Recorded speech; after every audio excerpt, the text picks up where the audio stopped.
দুইজন রানী ছিল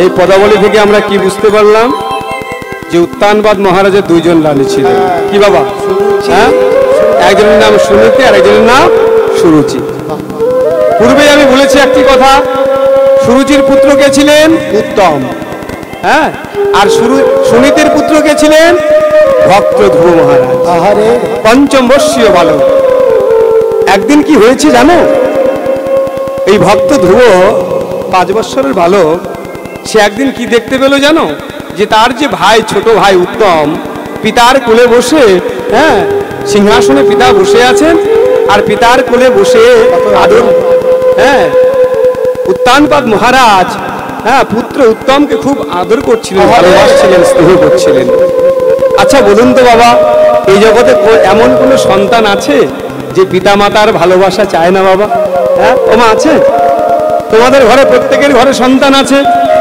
প্রত্যেকে সন্তান আমরা যারা সন্তান প্রত্যেকে আমরা ছোটবেলা থেকে এটা চাই যে পিতা মাতার ভালোবাসা কি তাই না পিতা মাতার ভালোবাসা আমরা প্রত্যেকে চাই এই জগতে এমন কোনো সন্তান নাই যে পিতা মাতার ভালোবাসা চায় না পঞ্চম বর্ষীয় বালক ধ্রুব কিন্তু ব্যতিক্রম ছিলেন না যখন দেখলেন তার পিতা তার ছোট ভাইকে আদর করছে আহা হা কত ভালোবাসা দিচ্ছে ভালোবাসা জানাচ্ছে স্নেহ করছে দূরে দাঁড়িয়ে দাঁড়িয়ে দেখছিল ধ্রুব মহারাজ পঞ্চম বর্ষীয় বালক ধ্রুব ছোট্ট বালক সে দূরে দাঁড়িয়ে দাঁড়িয়ে দেখছে আর মনে মনে ভাবছে আহা আমার পিতা যদি আমাকে এমন ভাবে ভালোবাসতেন আমি যদি আমার পিতার কোলে উঠতে পারতাম এমন ভাবে যদি আমি আমার ছোট ভাইকে যেমন ভাবে ভালোবাসছে এমন ভাবে যদি আমাকে একটু আমার পিতা আমাকে কোলে নিয়ে আদর করতো ভালোবাসতো আহা আমার পিতা যদি আমাকে এমন ভাবে ভালোবাসতো আমার যে কতটা ভালো লাগতো কত আনন্দ পেতাম হ্যাঁ আমার যে কতটা আনন্দ হতো আমি বলে বোঝাতে পারবো এই কথা ভাবতে ভাবতে ধ্রুব কি করলো জানো আহা এত দেখি ধ্রুব তবে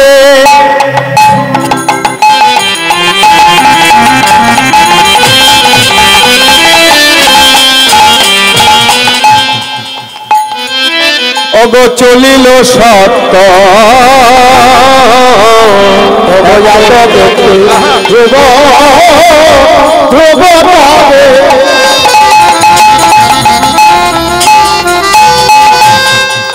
ওগো চলিল সত্য এত বলি ধ্রুব তবে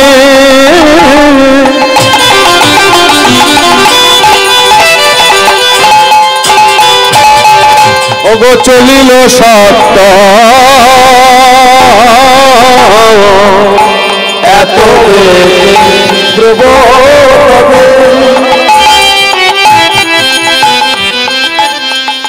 ওগো চলিল সত্য উঠিয়া বসিল ধ্রুব সিংহাসনের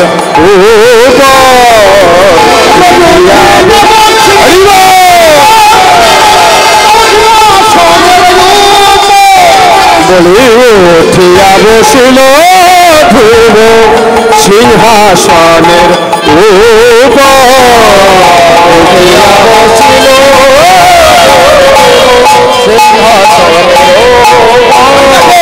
বলি পিতার কোলে উঠে বসিল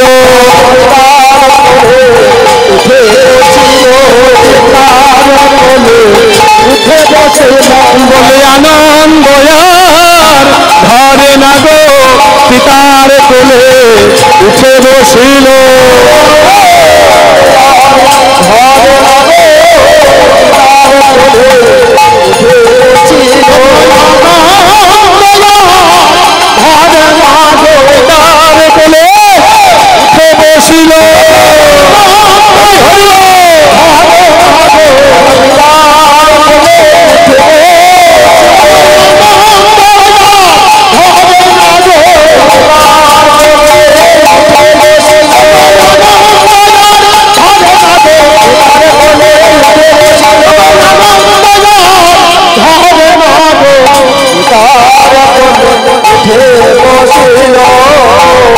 পঞ্চম বর্ষীয় বালক ধ্রুব যখনই পিতার কোলে গিয়ে বসলেন, সঙ্গে সঙ্গে বিমাতা সুরুচি, আহা দেখুন কি বলছে বাবা, যখনই সুরুচি দেবী দেখলেন ওই বালক ধ্রুব রাজার কোলে গিয়ে বসেছে, সঙ্গে সঙ্গে সুরুচি দেবী কি করলেন জানো, ছোট্ট বালকের হাতখানি এইভাবে ধরে টেনে হিস্ট্রি নামিয়ে নিলেন।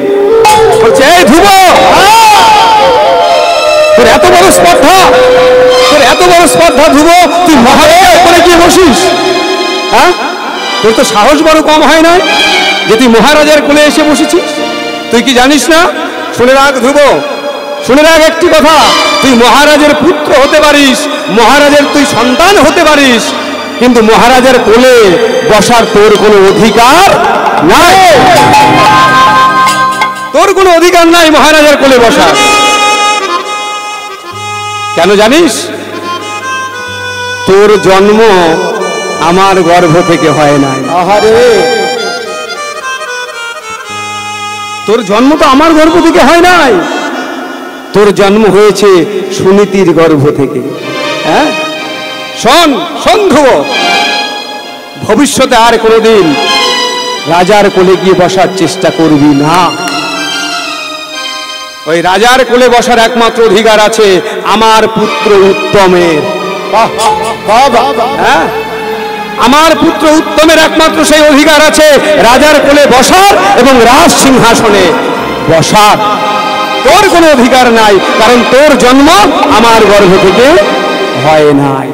রাধে রাধে রাধে। তবে হ্যাঁ, বুঝতে তুই পারিস। তুই এক কাজ কর, তুই পদ্ম পলাশ লোচন হরির সাধনা কর। দেখুন কথাটি কি বলছে, পদ্ম পলাশ লোচন হরির সাধনা কর।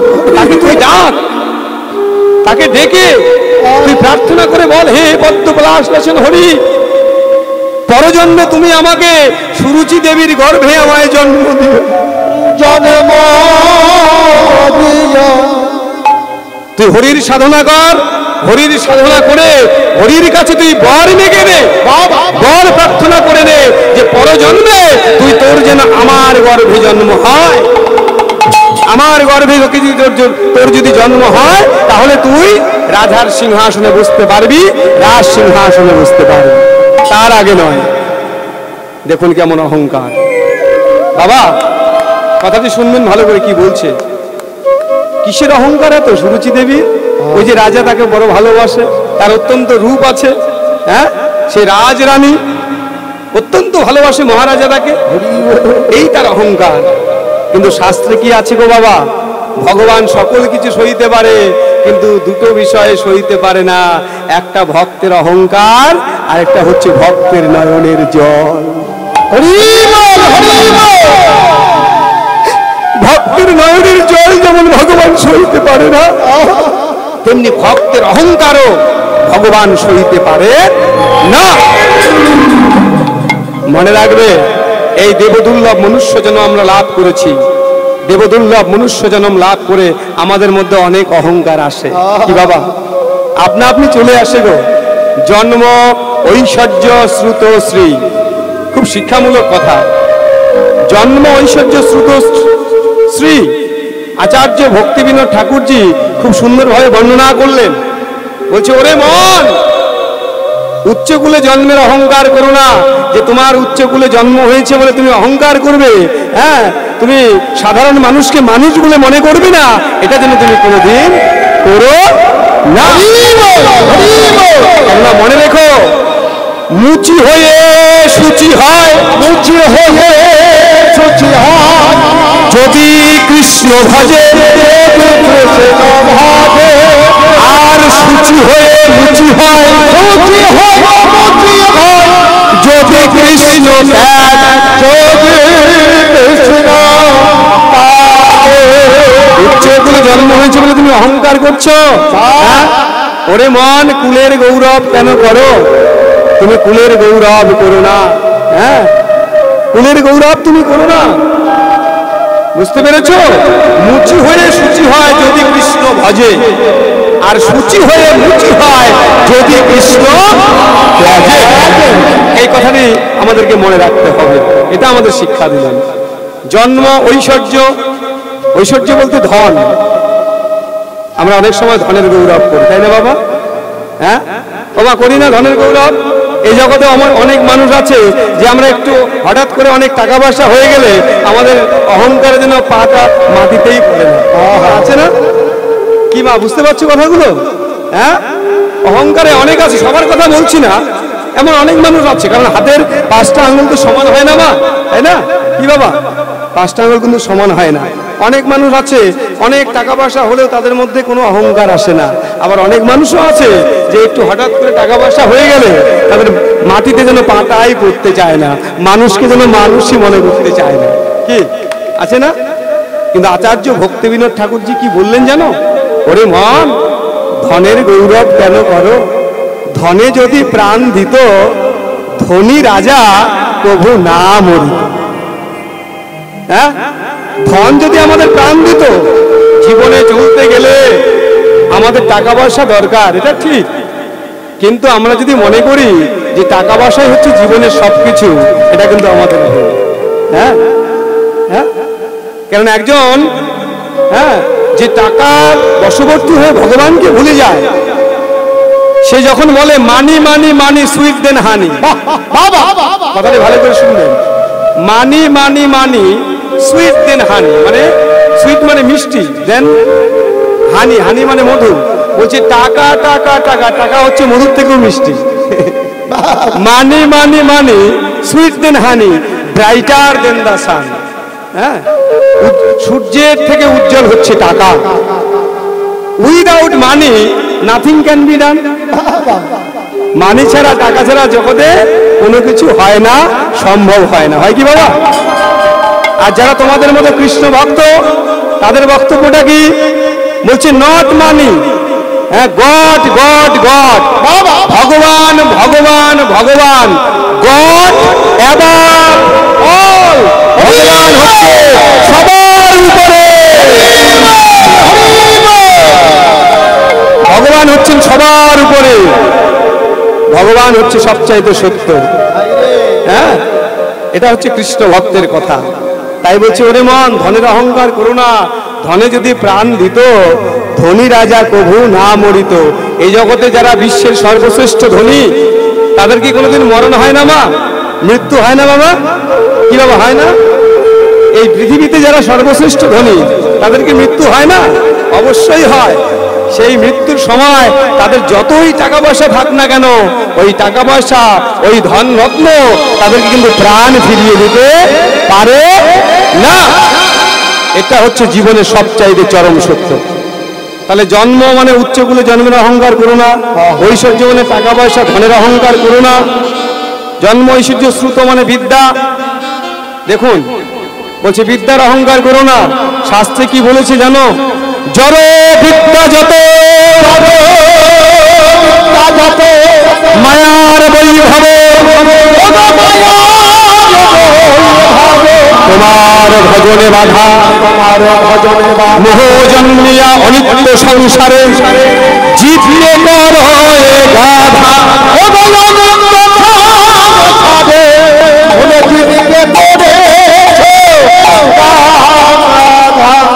আমরা যে পুঁথিগত বিদ্যা অর্জন করি না বাবা, পুঁথিগত যে বিদ্যা অর্জন করি, এটা আমাদের অর্জন করতে হবে, শিক্ষায় শিক্ষিত হতে হবে।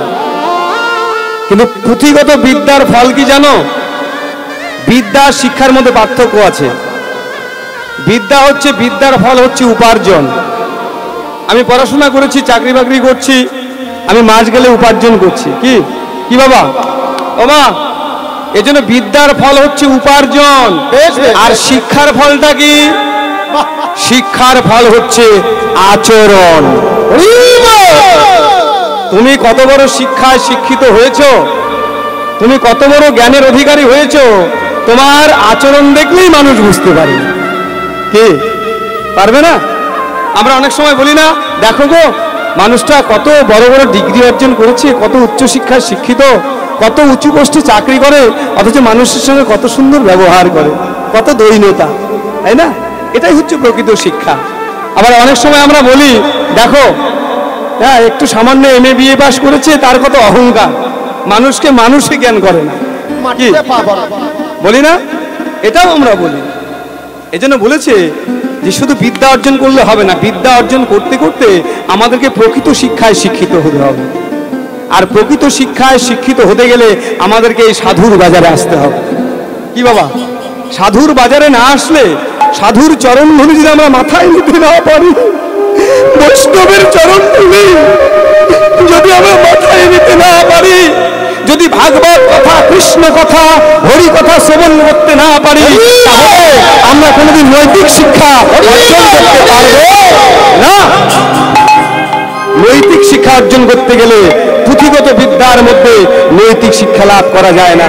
এর জন্য ভাগবত কথা শ্রবণ করতে হয়, আমাদের হরি কথা শ্রবণ করতে হয়, কৃষ্ণ কথা শ্রবণ করতে করতে আমাদের মধ্যে একটা সময় নৈতিক শিক্ষা জন্ম, সেদিন আমরা প্রকৃত মানুষে পরিণত হব। একবার প্রেম সে বলো হরি বল, হরি বল। জন্ম ঐশ্বর্য শ্রুত, শ্রী শ্রী মানে কি বাবা? হ্যাঁ, শ্রী মানে সৌন্দর্য। ও মায়েরা, জগতে এমন কিছু মানুষ আছে না যে ভগবান একটু রূপ দিয়েছে বলে, হ্যাঁ, মানে বিশাল অহংকার, তাই না বাবা? রাধে রাধে বাবা, একটু সময়, হ্যাঁ একটু সময় বসে, একটু ভগবান রূপ দিয়েছে বলে আমরা অনেক সময় অনেক অহংকার করি। কিন্তু ওরে মন, রূপের অহংকার করো না। হ্যাঁ, মনে রেখো, যে রূপের তুমি অহংকার করছো, এই রূপ একদিন থাকবে না গো। হ্যাঁ, কেন জানো? আখি স্পন্দনহীন হবে যেদিন, এই চোখ দুটো বন্ধ হয়ে যাবে, হ্যাঁ, এই অঙ্গ শীতল হবে, দেহটা ঠান্ডা হয়ে যাবে, আর চিতার আগুনে পুড়ে হবে ছাই। হরিবল হরিবল হরিবল। এই জন্য বলছে রূপের অহংকার করো না, উচ্চকুলে জন্মের অহংকার করো না, বিদ্যার অহংকার করো না। হ্যাঁ, কারণ অহংকার ভগবান সইতে পারে না। আর সেই অহংকার করেছিলেন কে? আমরা মূল লীলায় ফিরে আসি এখন। সুরুচি দেবী রূপের অহংকার, রূপের অহংকারে মানুষকে মানুষ বলে মনে করে না, চিরদিন থাকে না। আর মহারাজা তাকে সবচাইতে বেশি ভালোবাসে, তার একটা অহংকার। সেই অহংকারের বশবর্তী হয়ে সে পুরো অহংকারী কথাবার্তা বলছে ওই ছোট্ট বালক ধ্রুবকে। বলছে, ধ্রুব, পিতার সিংহাসনে তুই তখনই বসতে পারবি যখন তোর জন্ম হবে আমার গর্ভ থেকে। তাহলে কত বড় অহংকার! তুই ভগবান বিষ্ণুর আরাধনা কর, ভগবান বিষ্ণুর কাছে, ভক্ত পলাশ লোচন হরির কাছে তুই বর চেয়ে নে যে এরপরে যেন তোর জন্ম আমার গর্ভ থেকে হয়। তাহলে তাহলে তুই তোর পিতার কোলে বসতে পারবি, তোর সিংহাসনে বসার অধিকার পাবি। দেখুন বাবা, এই কথা শোনা মাত্র ধ্রুব বিমাতার কথা শুনে, সৎ মায়ের কথাগুলো তা শুনে সে সইতে পারল না, ছল ছল করছে চোখে জল। এত শুনি কান্দ ধ্রুব,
এত শুনি কান্দে ধ্রুব,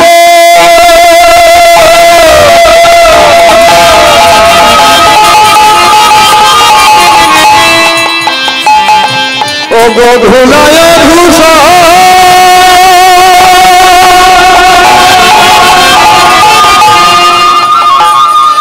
বলে কান্দিতে কান্দিতে ধ্রুব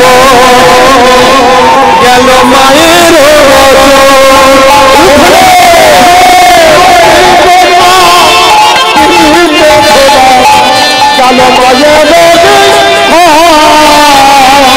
কান্দিতে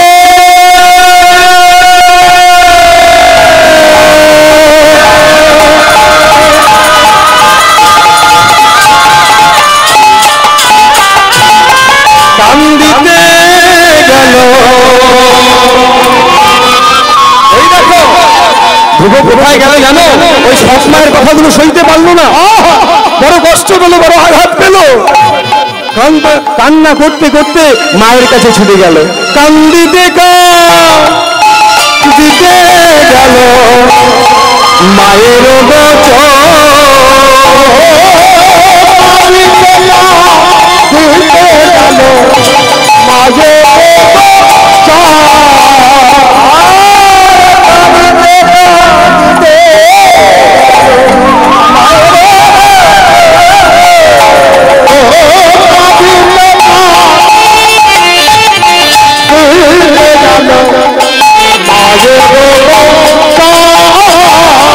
নয়নের জলে কান্দে ধ্রুব,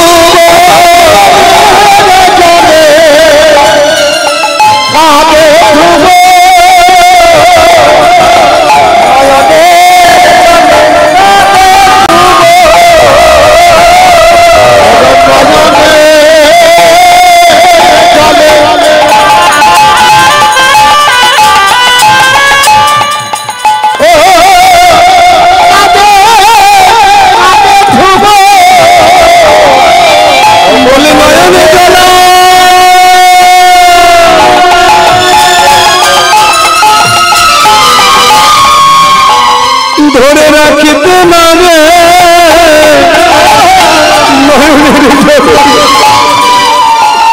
ওগো কান্দে ধ্রুব,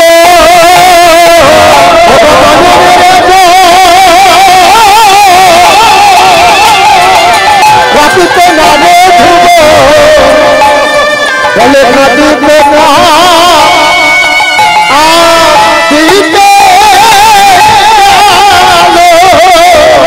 নয়নের জ্বালা ধরে রাখতে না রে ওকে বিমাতার কথা শুনে, বিমাতার কথা শুনে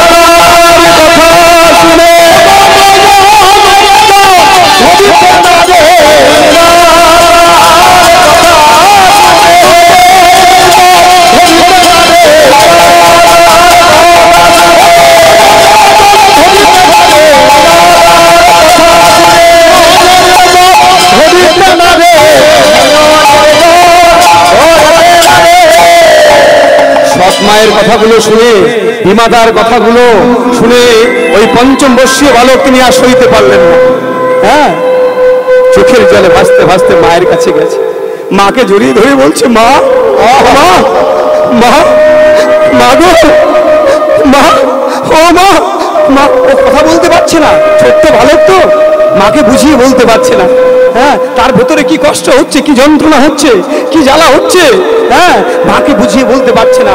মাকে জড়িয়ে ধরে শুধু কাঁদছে, বলছে, মা ও মা মা ও মা মা। সুনীতি দেবী বুঝতে পারলেন যে কিছু একটা হয়েছে। ধ্রুবকে বুকের মধ্যে জড়িয়ে ধরে বলছে, বাবা। ধ্রুব রে, এই ধ্রুব, কি হয়েছে বাবা? বল বল বল, তোর কি হয়েছে? তুই আমার কাছে প্রকাশ করে বল বাবা, বল বল, তোর কি হয়েছে বাবা? তুই একবার খুলে বল আমাকে। জানো মা, জানো আমার যে বিমাতা আছে না, হ্যাঁ, আমার ছোট মা আমাকে কি বলেছে জানো? কি বলেছে রে? জানো মা, আমার ছোট মা আমাকে বলেছে যে পিতার কোলে ওঠার নাকি আমার কোনো অধিকার নাই, হ্যাঁ, পিতার সিংহাসনে বসার নাকি আমার কোনো অধিকার নাই গো মা। আরো কি বলেছে জানো? যে পিতার কোলে তুই বসতে পারিস যদি যদি তোর আমার গর্ভ থেকে জন্ম হয়, হ্যাঁ, আমার গর্ভ থেকে যদি তোর জন্ম হয়, তুই তবেই তোর পিতার কোলে বসতে পারিস। এজন্য তোকে হরির সাধনা করতে হবে।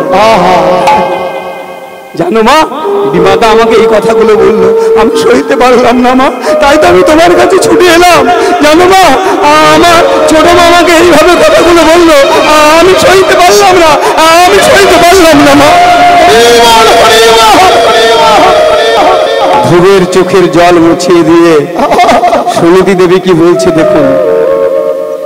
ধ্রুব, এই ধ্রুব বাবা, তোর তোর ছোট মা তোকে ঠিকই বলেছে রে। দেখুন, প্রকৃত মহাত্মা মানুষ, প্রকৃত ধর্মাত্মা মানুষের বক্তব্যটা কি, এটা আমাদের শিক্ষা। কি বলছে বাবা ধ্রুব, তোর ছোট মা তোকে ঠিকই বলেছে, হ্যাঁ, একটুকু ভুল বলে নাই। তোর পিতার সিংহাসনে বসার তোর কোনো অধিকার নাই,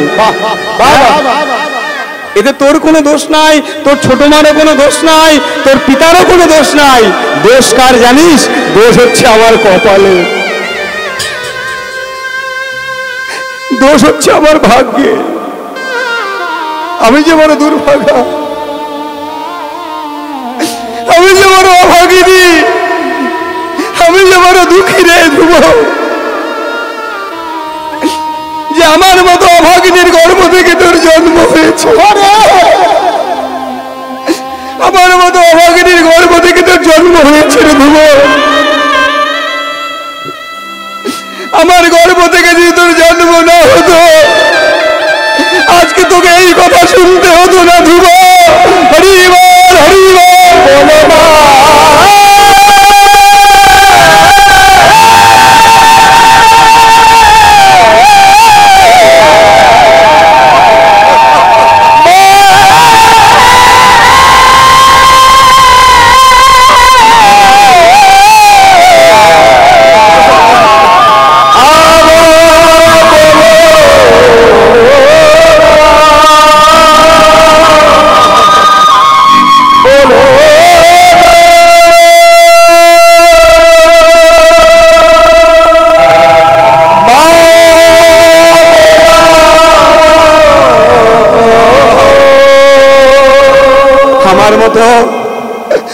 আমার মতো অভাগিনীর গর্ভ থেকে তোর জন্ম হয়েছে, তাই তো তুই তোর বাবার আদর থেকে তুই বঞ্চিত হয়েছিস রে ধ্রুব।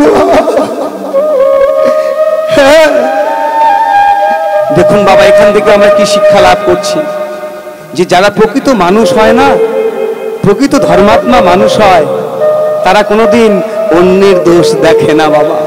হ্যাঁ, কারণ কি জানো, আমরা যদি সারা জীবন অন্যের দোষ খুঁজে বেড়াই না, অন্যের দোষ দেখতে দেখতে দেখতে দেখতে একদিন নিজের মধ্যে সেই দোষটা এসে প্রবেশ করে। হ্যাঁ, সেই দোষটা এসে প্রবেশ করে গো মা। আর যদি সবসময় আমরা নিজেরটা ভাবি যে আমি নিজে কোথায় ভুল করলাম, আমার নিজের কোথায় ত্রুটি, নিজের কোথায় দোষ, এইটা যদি আমরা সবসময় ভাবতে থাকি, তাহলে এক সময় আমরা দোষ মুক্ত হতে পারবো, আমরা ত্রুটি মুক্ত হতে পারবো।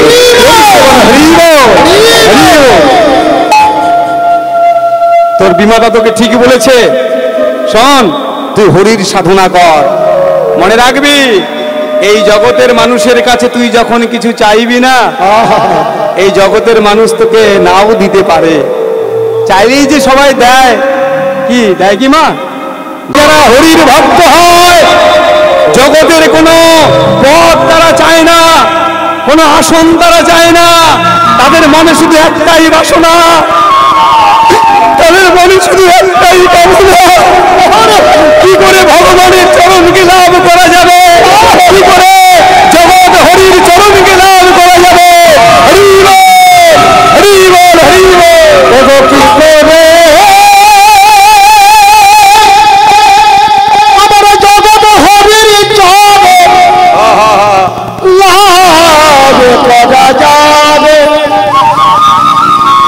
কি করে জগৎ হরির চরণ লাভ করা যায়।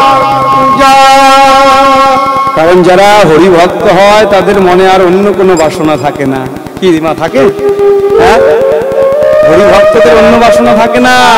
হরি ভক্তদের মনে শুধু একটাই বাসনা, কবে হরি আমায় কৃপা করবে, কবে হরি আমায় কৃপা করবে, কবে আমি তার চরণে আমি একটু জায়গা পাবো, কবে হরি আমায় কৃপা করবে, আমি কবে তার চরণে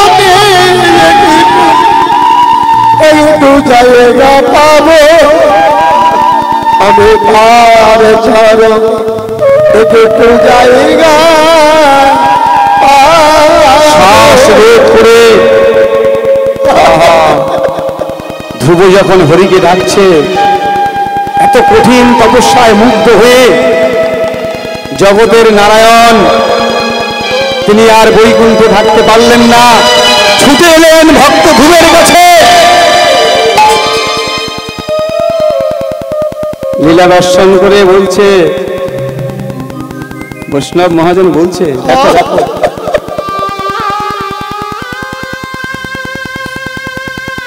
ভক্ত ধ্রুবের তপস্যায় সন্তুষ্ট হয়ে জগতের নারায়ণ এসেছে ধ্রুবকে দর্শন দিতে। কি মা দর্শন দিতে আসে নাই?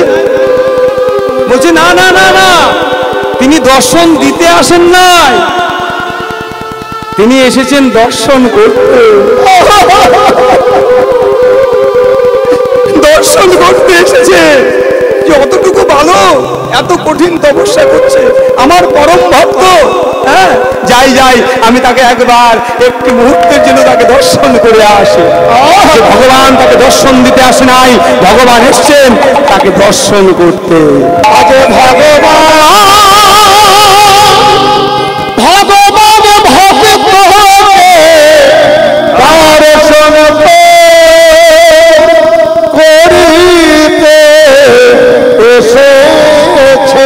এক মন প্রাণে বাসুদেবকে ডাকছে, হরিকে ডাকছে, নারায়ণকে ডাকছে।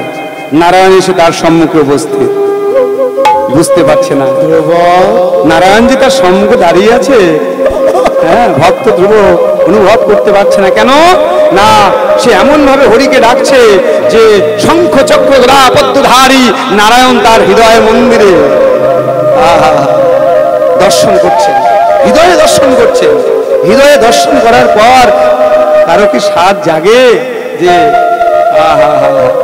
হৃদয়ে যদি একবার ভগবান এসে কৃপা করেন, বাবা ভক্তের হৃদয় মন্দিরে যদি ভগবান একবার চলে আসেন, কৃপা করেন, তাহলে ভক্তের সকল মনোবাসনা পূর্ণ হয়ে যায়। প্রেম সে বলে হরি হরি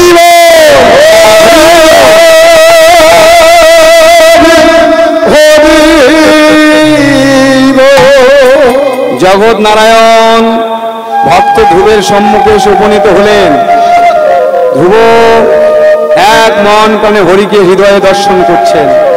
এবার জগৎ নারায়ণ বলছে, ধ্রুব বৎস একবার চোখ মিলে তাকাও।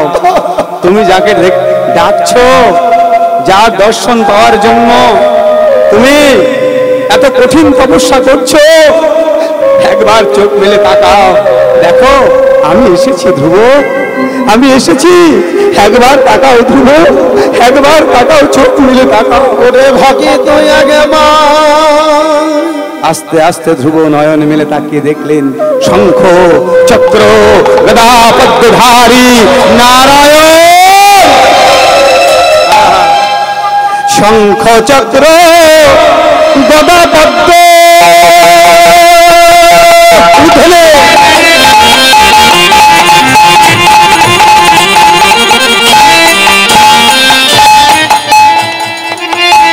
ধ্রুব অন্তরে ভাবিয়া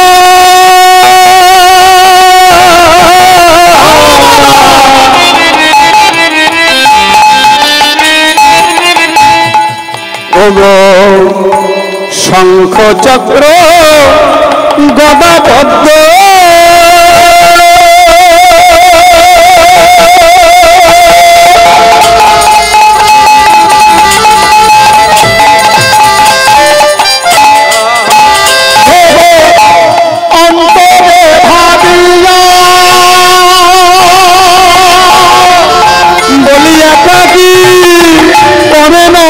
ভজন নয়ন ভাষাইয়া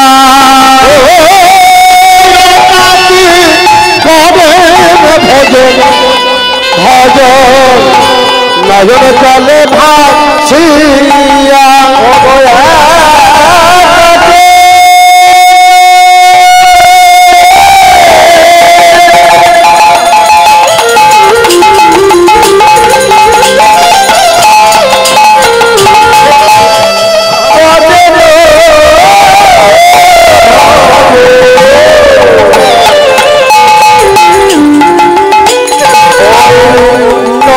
জলে দেব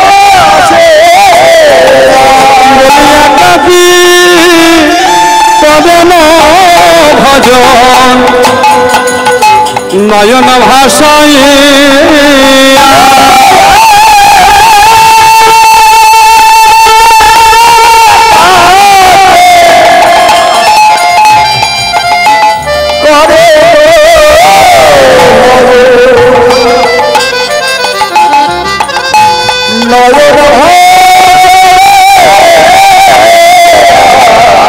বলে সদাই নয়নে জলে ভাসে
তাকিয়ে দেখছে ধ্রুব।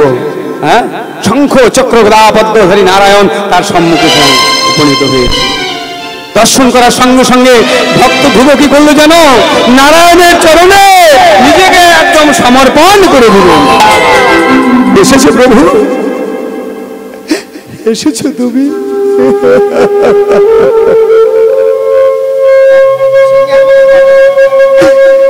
এসেছো তুমি আমার কাছে প্রভু।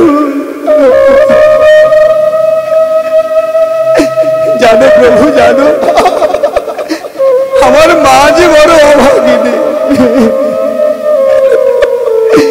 আমার মা যে বড় অভাগিনী প্রভু। আমার মায়ের মনে যে বড় কষ্ট, বড় যন্ত্রণা। হ্যাঁ, আমি আমার মায়ের সমস্ত বাসনা, সমস্ত দুঃখ কষ্ট আমি দূরীভূত করতে চাই, সমস্ত বাসনা আমি পূর্ণ করতে চাই। এটাই তো প্রকৃত সন্তান না? এরাই হচ্ছে প্রকৃত সন্তান, যারা পিতা মাতার সমস্ত বাসনাকে পূর্ণ করতে পারে। মনে রাখবেন, তারাই হচ্ছে যোগ্য সন্তান, তারাই হচ্ছে সুযোগ্য সন্তান। কিন্তু এই জগৎ সংসারে আমরা কি দেখতে পাই বর্তমানে? একটু বড় হয়ে গেলে না, বাবা মাকে আর আমরা গুরুত্ব দিতে চাই না। কি মা?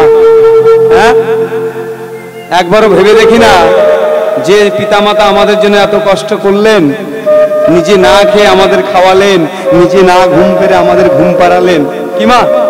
হ্যাঁ, বাড়িতে গরম ভাত করে মায়েরা কি করো? তোমরা কি করো? খোকা, এবার আয় আয় বাবা, খেয়ে যা, আয় একটু আয়, এই গরম গরম ভাত বেড়েছি বাবা, খেয়ে যা, আয়। যতক্ষণ না সন্তান খাবে মায়ের মনে শান্তি আছে গো? হ্যাঁ, যতক্ষণ না সন্তান খাবে মায়ের মনে শান্তি আসে না। আর বাবারা কি করে? বাবার ভালোবাসাও কম না, সারাদিন পরিশ্রম করে, হ্যাঁ, অর্থ উপার্জন করে সংসারের জন্য বাজার খরচ করে আবার সন্তানের জন্য ফল কিনে নিয়ে আসে। ফল কিনে এনে স্ত্রীকে বলে, ওগো শুনছো, এই ফলটা আমার খোকার জন্য এনেছি, হ্যাঁ, ফলটা ভালো করে ধুয়ে বানিয়ে খোকাকে খেতে দাও, আমাকে একটু দিও, খোকাকে খাইয়ে আমাকে একটু দিও। আচ্ছা বলো তো মা, এমন ভালোবাসা কোথায় পাওয়া যাবে? হ্যাঁ, কি গো মায়েরা, এমন ভালোবাসা কোথায় পাওয়া যাবে? এমন নিঃস্বার্থ ভালোবাসা, পিতা মাতার মতো এমন নিঃস্বার্থ ভালোবাসা এই জগতে সন্তানকে কেউ ভালোবাসতে পারে না। কিন্তু আমরা বড় বাবা মার সুসন্তান, আমরা বড় হয়ে বাবা মার সেদিনের কথা আমরা ভুলে যাই, আত্মত্যাগের কথা ভুলে যাই, যেদিন বাবা মা আমাদের নিজেরা না খেয়ে আমাদের খাইয়েছিল। হ্যাঁ, যখন একটু বড় হয়ে যায় একটু শিক্ষায় শিক্ষিত হয়ে যায়, তখন আমরা অনেকে ভাবি যে বাবা মার থেকে আমরা একটু বেশি বুঝে গেছি, কিন্তু এটা ভাবি না যে আমরা যতই বড় হই না কেন পিতা মাতার কাছে আমরা সব সময় ছোটই থেকে যাব। কি মা? পিতা মাতার কাছে সন্তান সব সময় ছোটই থেকে যায়। সে যতই বড় হোক জীবনে, সে যতই বড় আসন লাভ করুক না কেন,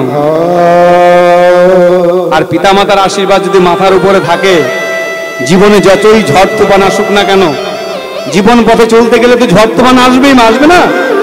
হ্যাঁ, জীবনটা তো অনেক কঠিন, তাই না মা? হ্যাঁ, জীবনে চলতে গেলে অনেক ঝড় আসবে, অনেক তুফান আসবে, আর পিতা মাতার আশীর্বাদ যদি মাথার উপর থাকে, গুরুজনদের আশীর্বাদ মাথার উপর থাকলে যতই ঝড় আসুক, যতই তুফান আসুক না কেন, সমস্ত ঝড় তুফান একদিন কেটে যাবে, কেউ কিছু করতে পারবে না। এই জন্য বলেছে পিতা মাতা যদি বৃদ্ধ হয়ে যায় তবুও তারা সংসারে বেঁচে থাক বট বৃক্ষ হয়ে। গুরু আশীর্বাদ হচ্ছে বড় জিনিস। বটবৃক্ষ হয়ে বেঁচে থাক, কারণ সংসার করতে গেলে যত ঝড় তুফান আসুক না কেন, ওই পিতা মাতা নামক বটবৃক্ষ আমাদেরকে ঝড় থেকে তুফান থেকে রক্ষা করবে। প্রেম সে বলে হরি বল, হরি বল, হরি বল, হরি বল, হরি বল। এই লীলার থেকে আমরা শিক্ষা পাচ্ছি। ভক্ত ধ্রুব বলছে, নারায়ণ হে পদ্ম পলাশ লোচন হরি, তুমি এসেছো প্রভু, তুমি এসেছো প্রভু, তুমি এসেছো।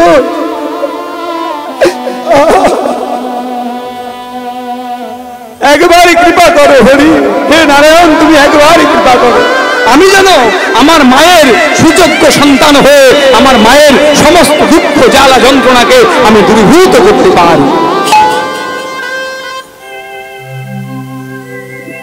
জগৎ নারায়ণ বলছেন তথাস্তু। দেখুন কি বলছে,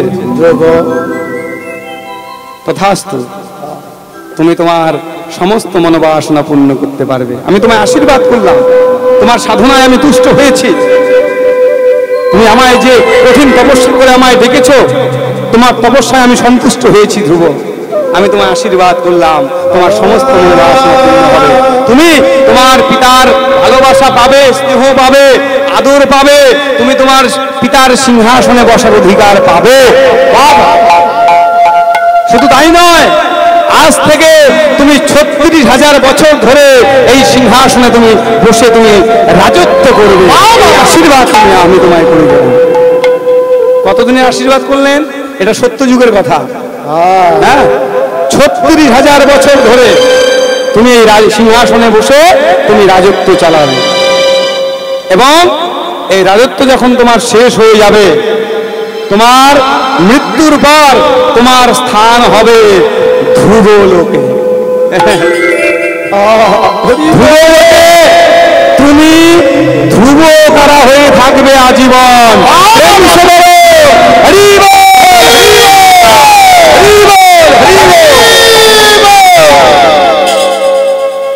তাহলে বলুন তো মায়েরা, জগতের হরি যাকে আশীর্বাদ করবে সে জীবনে এমন একটা আসন লাভ করবে যে আসনটা কেউ কোনোদিন পায় নাই, লাভ করে নাই। পঞ্চম বর্ষীয় ধ্রুব, হ্যাঁ, ওই বালক নারায়ণের কাছে, পদ্ম পলাশ লোচন হরির কাছে সেই আসনটা লাভ করলেন। কোন আসন? ধ্রুবলোকের সেই শ্রেষ্ঠ আসন, ব্রহ্মাণ্ডের। হ্যাঁ, যে ধ্রুবলোক আছে, ওই ধ্রুবলোকে তুমি ধ্রুব ধারা হয়ে তুমি থাকবে। এটা তোমায় আমি আশীর্বাদ করলাম। অর্থাৎ ইহকালেও স্থান পেলেন, ইহকাল মানে ইহকালে স্থান পেলেন বলতে পিতার সিংহাসন লাভ করলেন, রাজত্ব করার অধিকার পেলেন, ইহকালেও স্থান পেলেন, আবার মৃত্যুর পরে পরকালেও স্থান পেলেন।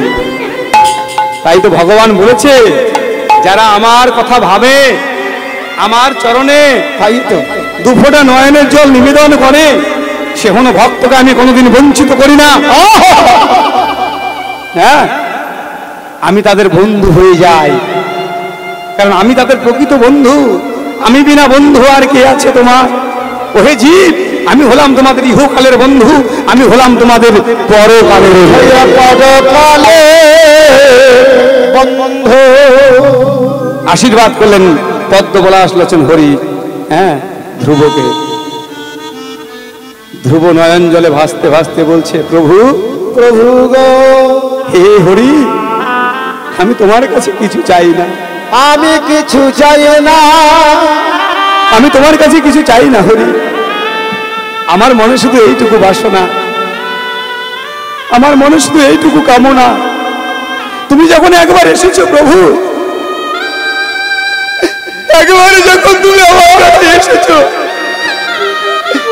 তুমি একবারে কৃপা করে তোমার সঙ্গে করে আমায় নিয়ে যাও প্রভু গো।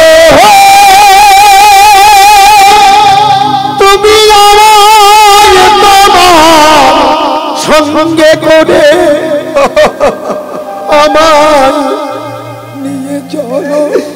একবার যখন এসেছো, তোমার সঙ্গে করে আমায় একবার নিয়ে যাও। আমার এই জগতে তোমার এই বৈকুণ্ঠ লোকে তুমি আমায় নিয়ে যাও না, আমি আর তোমার কাছে কিছু চাই না।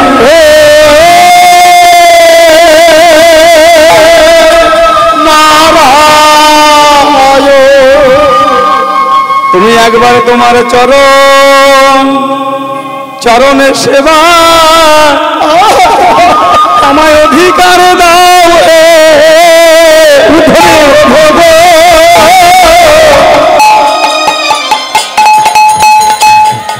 তোমার চরণ সেবা অধিকার দাও হে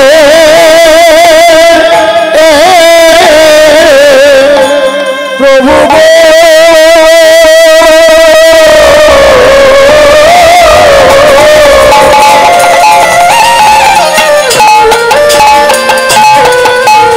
তোমার চরণে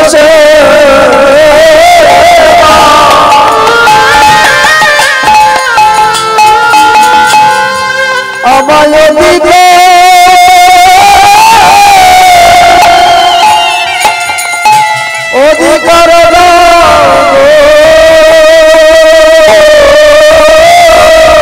আমি তোমার চরণে ছাড়া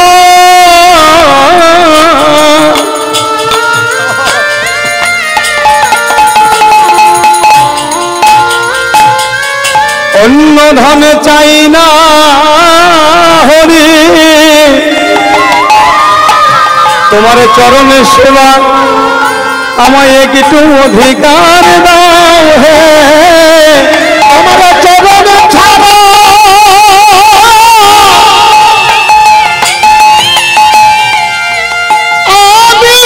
আমি অন্য কিছু চাই না হরি। তোমার চরণ সেবা অধিকার দাও হে। ধনী ধনী কিছু না চাই সেবা কিছু চাই না চরণ সেবা অধিকার দাও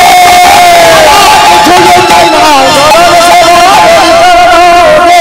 আমার চরণ সেবা অধিকার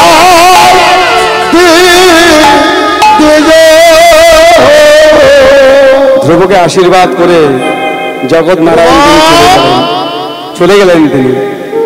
এদিকে ধ্রুব মহারাজ পুনরায় রাজপ্রাসাদে ফিরে গেলেন। ফিরে গিয়ে পিতা মাতার চরণে প্রণাম করলেন। পরবর্তীকালে পঞ্চম বর্ষীয় বালক ধ্রুব সে পিতার শাসন লাভ করল। ৩০,০০০ বছর রাজত্ব করলেন এবং রাজত্ব শেষে তার স্থান হলো কোথায়? মৃত্যুর পরে তার স্থান হলো সেই ধ্রুবলোকে তিনি ধ্রুবতারা হয়ে রইলেন। প্রেম সে বলে হরি বল। তাই বলছে ধ্রুব চরিত্রের কথা শুনে যাই যান, ধ্রুব চরিত্রের কথা শুনে যাই যান, ধ্রুব চরিত্রের কথা শুনে যাই যান,